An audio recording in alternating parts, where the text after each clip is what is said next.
പ്രധാനപ്പെട്ട വാർത്തയിലേക്ക് നമ്മൾ പോകുമ്പോൾ ADGP അജിത് കുമാറിനെതിരെ വിജിലൻസ് അന്വേഷണത്തിന് ശുപാർശ വന്നിരിക്കുന്നു. കവടിയാറിലെ വീട്, ബന്ധുക്കളുടെ പേരിൽ അനധികൃത സ്വത്ത് സമ്പാദനം ഉൾപ്പെടെ PV അൻവർ ഉന്നയിച്ച 5 കാര്യങ്ങളിലാണ് വിജിലൻസ് അന്വേഷണത്തിന് DGP ശുപാർശ ചെയ്തിരിക്കുന്നത്.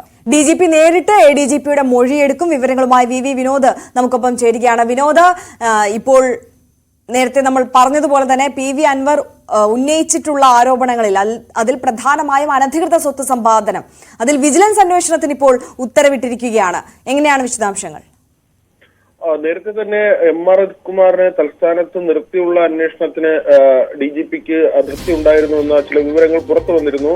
ഏതായിരുന്നാലും ഈ അന്വേഷണം DGP കടുപ്പിക്കുകയാണ്. കാരണം 5 അംഗ സംഘത്തെ നിയോഗിച്ചെങ്കിലും ADGPക്ക് മുകളിൽ ഉണ്ടായിരുന്ന ഉദ്യോഗസ്ഥൻ സംസ്ഥാന പോലീസ് മേധാവി മാത്രമാണ്. പിന്നീടുള്ള ഉദ്യോഗസ്ഥർ IG റാങ്ക് മുതൽ താഴോട്ടുള്ള ഉദ്യോഗസ്ഥരുമായിരുന്നു. ADGP റാങ്കിലുള്ള ഒരു ഉദ്യോഗസ്ഥൻ പോലും ഈ അന്വേഷണത്തിന്റെ ഭാഗമായി ഉണ്ടായിരുന്നില്ല. അതുകൊണ്ട് തന്നെ ഈ അന്വേഷണം ഏത് ദിശയിലേക്ക് പോകും എന്നത് സംബന്ധിച്ചുള്ള ചില ആശങ്കകളും സംശയങ്ങളും ആരോപണങ്ങളും ഒക്കെ ഉയർന്നു വന്നിരുന്നു. ഏതായിരുന്നാലും DGP അദ്ദേഹത്തിന്റെ നിലപാട് കടുപ്പിക്കുകയാണ്.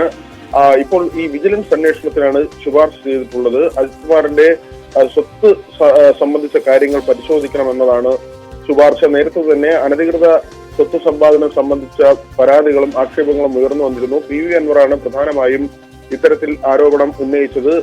PV അൻവറിന്റെ ആരോപണത്തിൽ തന്നെ പറയുന്നത് ഈ സ്വർണ്ണക്കടത്ത് സംഘങ്ങളുമായുള്ള ബന്ധം അല്ലെങ്കിൽ പിടികൂടുന്ന സ്വർണം തട്ടിയെടുക്കുന്ന രീതി, ഇത്തരത്തിൽ നേരത്തെ സസ്പെൻഷനിലായ SP സുജിത് ദാസും ADGP MR കുമാറും ചേർന്ന് ഇത്തരത്തിൽ സ്വർണം തട്ടിയെടുത്തിരുന്നു.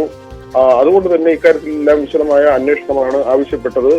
ഏതായിരുന്നാലും ഈ RSS നേതാക്കളുമായുള്ള കൂടിക്കാഴ്ച അന്വേഷണ പരിധിയിൽ ഇല്ലാതിരിക്കെ തന്നെ ഇപ്പോഴുള്ള വിഷയങ്ങളിൽ ശക്തമായ അന്വേഷണവുമായി മുന്നോട്ട് പോകാൻ തന്നെയാണ് പ്രത്യേക അന്വേഷണ സംഘത്തിന്റെ തീരുമാനമെന്നാണ് നമുക്ക് മനസ്സിലാക്കാൻ കഴിയുന്നത്. പ്രത്യേകിച്ച് DGP ഇതിൽ കൈക്കൊള്ളുന്ന നിലപാട്, നേരത്തെ തന്നെ അദ്ദേഹത്തിന് അജിത് കുമാറിന്റെ പല നടപടികളിലും അതൃപ്തി ഉണ്ടായിരുന്നു. പോലീസ് ആസ്ഥാനം അറിയാതെ പല സർക്കുലറുകളും ഉത്തരവുകളും പുറത്തിറക്കുന്ന രീതി ഉണ്ടായിരുന്നു. ഇതെല്ലാം തന്നെ പിന്നീട് മാറ്റിക്കൊണ്ടുള്ള നടപടികളിലേക്ക് പോലീസ് ആസ്ഥാനം പോവുകയും ചെയ്തിരുന്നു. ഇപ്പോൾ ഈ അനധികൃത സ്വത്ത് സമ്പാദനം ഉൾപ്പെടെ 5 കാര്യങ്ങൾ, ഈ സ്വത്തുമായി ബന്ധപ്പെട്ട 5 കാര്യങ്ങൾ ഇത് പരിശോധിക്കണമെന്ന ശുപാർശയാണ് മുഖ്യമന്ത്രിക്ക് നൽകിയിട്ടുള്ളത്. ഇതിന്റെ അടിസ്ഥാനത്തിൽ ഒരുപക്ഷെ വിജിലൻസ് അന്വേഷണം വൈകാതെ തന്നെ ഉണ്ടായേക്കും. അശ്വതി, ആര്യ.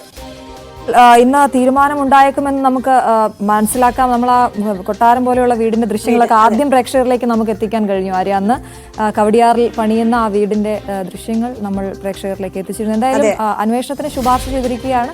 നമുക്ക് നോക്കാം ഇത് എങ്ങനെ പോകും എന്നുള്ളത്. വരും മണിക്കൂറിൽ ഈ വാർത്തയുടെ വിശദാംശങ്ങളിലേക്കും കൂടുതൽ ചർച്ചകളിലേക്കും ഒക്കെ നമുക്ക് മടങ്ങിയെത്താം. അപ്പോൾ